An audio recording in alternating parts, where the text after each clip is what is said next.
rodents. Talk to us about the rodents that they've got. So a lot of people don't like to admit it, and they say they're in Amelia Island, but the rodent population is just unreal. We're out with Mayday Exterminators and with Kyle Day himself.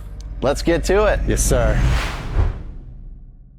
So I do deal with a lot of wildlife, raccoons, armadillos, possums. One of the most dangerous things about rats is that they chew everything. So they'll get into your attic space and chew up some wires. 70% of house fires are caused because of rats.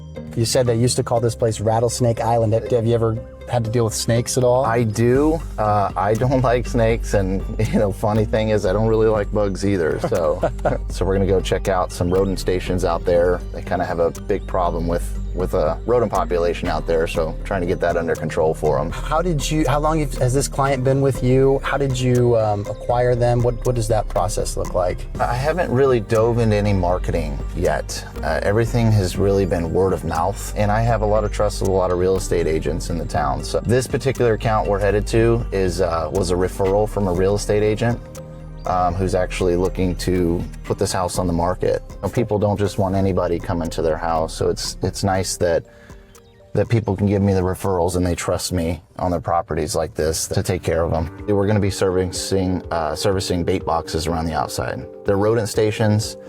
They're locked, so no animals, no kids. They're tamper resistant. They do have a block inside of them, so they're heavy. They go right up against the foundation. So on this one here, we're just gonna run around, open up the boxes, check them out, switch out the bait, make sure everything's looking okay.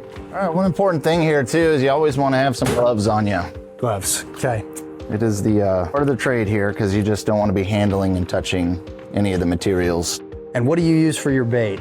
Right now I'm using a Contract. They're all weather blocks, so they do maintain up to the harsh conditions here. It's personal preference, kind of when you get to the house, you can go either way. A lot of the times I'll let them know, hey, I'm here. I always call before I come so they know that I'm coming anyway. I do like to kind of stay away because sometimes you will get a surprise in these boxes. A surprise. I've had possums inside of them. I've had snakes kind of waiting on a dinner. So this one's not feeding terribly heavy here, so this is a good opportunity to possibly move it around. And if they're not feeding too heavy, then there's no need to waste any more product than necessary. Lock it back down, make sure that it's locked. You always want to get this right up against the foundation. The way that these boxes work so well, and what a lot of people do as homeowners, is they'll use scatter bait. They'll throw bait underneath their house, or they'll just put a block out. And that's kind of one of the worst things that you can do, is rats tend to hoard things too. So they'll take it back to their nest and actually store it for later. What that does is not allow any other rats to get a hold of that product, and then that one rat, by the time it does eat it, then it's just going to that rat. So having some sort of system that's chambered, they can get up in here, no kids or animals can get their fingers into it. They don't bite or anything like that, but they just like a cool, safe place to be. Yeah. And we'll see when we get around to the porch, they have chewed holes into it to get in to the porch area. So on this particular one, I wanted to go ahead and patch it up for them so that we can determine if things have ceased now, and they can go ahead and replace the screen. Seal around plumbing access voids in houses if I see that they're big or have a continued problem. Then I just take those extra steps just to provide exceptional customer service. Gnarly. Let's give them something to eat. So they love getting up underneath of this where the bricks are. Kind of see them scattering a little bit. But it's a great spot to put a little bit of bait application in. So sometimes I'll just sprinkle a little bit in here, give them a food source, and then it works hand in hand. Now my roaches have something to feed on, not my bait sticks. 2 roaches, 1 stone. That's Mayday right there in action, boys. Talk us through, like, when you meet with a new customer, you evaluate a site, how do you explain the treatment plans to them? So if I'm doing a pest control program with a customer, a lot of them generically with even all the other companies, it's going to be on a quarterly basis. We come every 90 days. I do put a guarantee on the service, so if there's ever a problem in between the service windows, they call me up and I'll come right back out there for them. A lot of times I'll do a 2-week follow-up to make sure that the problem is under control.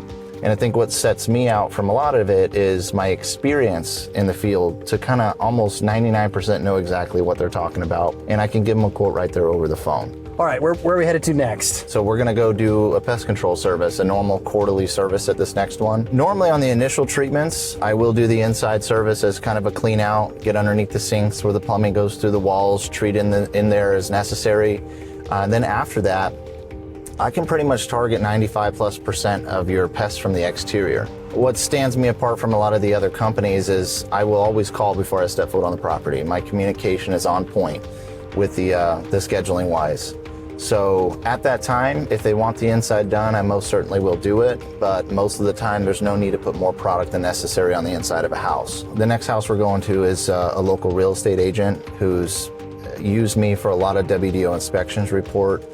We built the trust now over the years, and she now has me doing her own personal home. We were just talking about, strategic plays for pest control owners. Tell us a little bit about the relationships that you've made. People entrust her to sell them a house, and they listen to her. So her recommendations of who a good plumber is, who an electrician is, etc. So having that in and providing great service, you now have them working for you. And they're really pushing your name out to these new buyers that are coming in the area that may not even know anything about the bugs, the issues that we have that they didn't up north or west, wherever they came from. You build the trust, you put the trust in me, and you'll see that I'll take care of you in the long run. Shake and bake, baby. Or as I say here, spray and pray. Spray and pray, I like it. All right, so we're inside right now with the customer. This is Miranda Fiera. She's one of the top real estate agents here, working with Miller Elite Century 21. Look, I love working with Kyle. He does my personal, obviously. So when we come on the inside of the house, a lot of it is more inspection than anything. I'm kind of constantly doing visual checks on termite and on the exterior, any rodent issues. But when I do the inside, I do like to keep it very light. So I do look for areas that can be treated. And when I do treat, I just do a very light spot treatment method on the interior.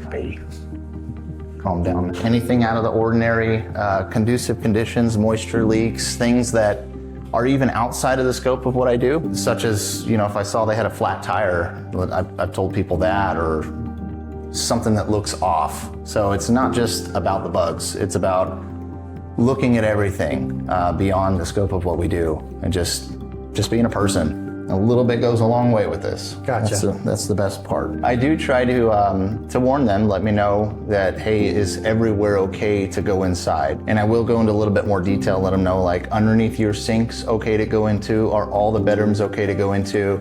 And I've even established kind of routine over the years of, even if they said I can go in everywhere, if there's a closed door, I'm normally knocking. The first thing I like to do is Webster service. So I'm gonna take out my web and I'm gonna clean up the entire exterior of this house before we do the treatment to it. Not only is that gonna help spiders, but it's gonna slow us down as technicians to see other things. Any entry points up in the gable ends, any rodents that may be coming into the house, any wasp nests that may be there.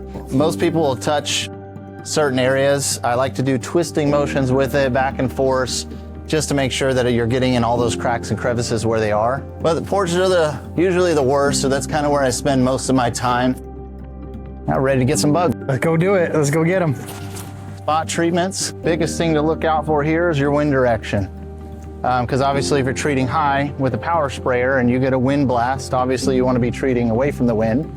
But be very cognizant of where your drift is going and how much product you're putting out. Look ahead of where you're going, obviously tripping hazards, things like that. Biggest thing is they have an animal here, and this is where obviously they feed and water it. So if I'm gonna be treating and around and in this area, I don't want anything falling in this. So I take those opportunities to just kind of move them out of the way. All finished. You got the service of all services today. Kyle, talk us through what are some of the things you're most proud of that Mayday does? Ultimately, being an entrepreneur and building something from the ground up on my own, going through just the toughest of times, how am I gonna do this, to, man, I wish everybody could feel this. So I think the proudest is opening the doors at first, getting going, and then starting to now see the progression, hiring my first employee, getting another truck, and now living through kind of the dream in hopes that, my daughter one day may want to take over and be a bug girl or do something. So really looking forward to the future and it being family oriented and staying the way that it is. And so what do you think separates Mayday from other local competition? I have been getting just a number of different calls from people making a switch from their current providers, only because they're not contacting them. They're not calling before they show up. They just show up, and then a lot of times they're not getting a person on the phone when they want to call to make a complaint. So I think what sets us apart is getting back to the basics of just simple communication. Calling, letting people know, or pointing out any issues or if there's any problems, and not just being a ghost and disappearing. Not only that, but it's providing the exceptional service, being a step above in this industry from the others. And I just wanted to get back to that and do it on my own. Yes. Mayday, baby. Spot the bugs from above. Yes, sir.